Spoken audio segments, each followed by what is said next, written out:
Hello everyone and welcome back to MixBuzz TV mixing and mastering tutorials on YouTube. I'm your host David and you're going to need a good monitoring system or headphone for this video because we are comparing the API 2500 hardware with the plugin. Spoiler alert, they are both great, they are not the same. There are many hardware versus software comparison out there, but I want to think this one is a little bit different, and I'll tell you why in a minute.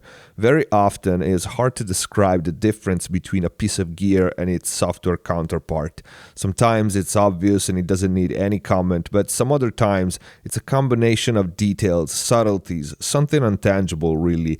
And while I'm confident you will hear the differences on any system, it's gonna be much better and you'll be able to get all the nuances if you listen to this on a good system or headphones.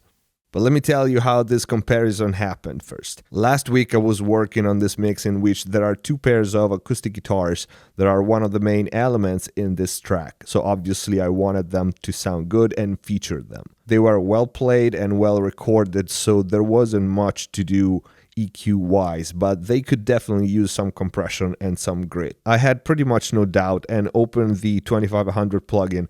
It was working good, but I looked in front at my desk and realized the hardware was free.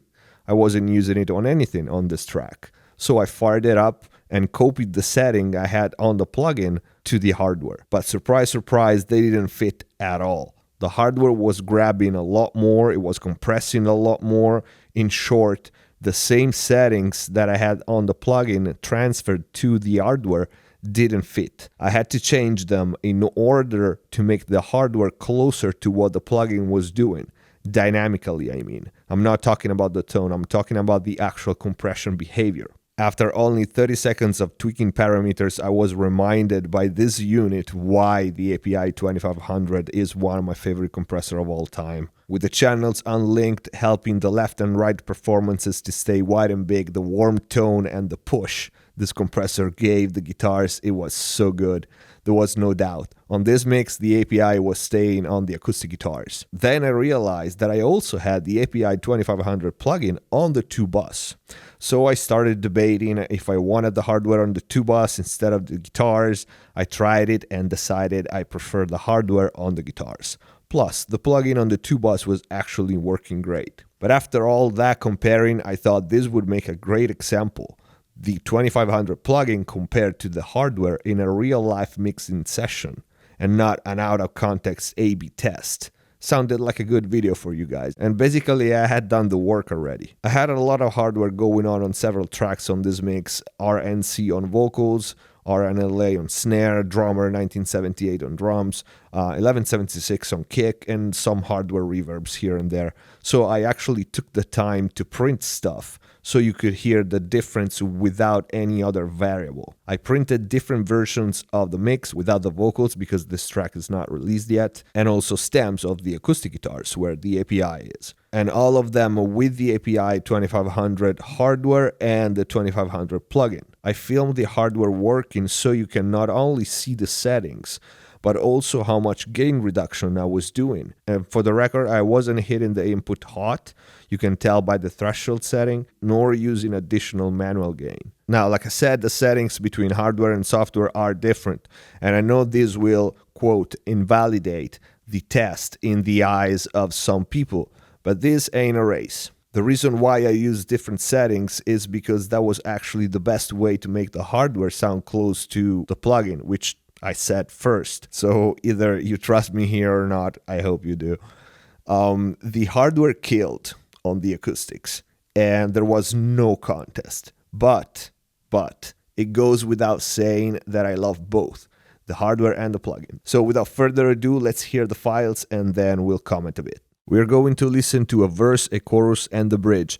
The first half of each is going to be the hardware, the second half the plugin. You'll see that from the screen anyway. We're going to listen to the guitars in the context of the mix without vocals first, and then the same with just the acoustic guitars. Again, first half the hardware, second half a plugin. Here we go.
So the difference is pretty obvious in my opinion, but before playing the files again, allow me to try to describe what the main differences are to my ears and what to listen for.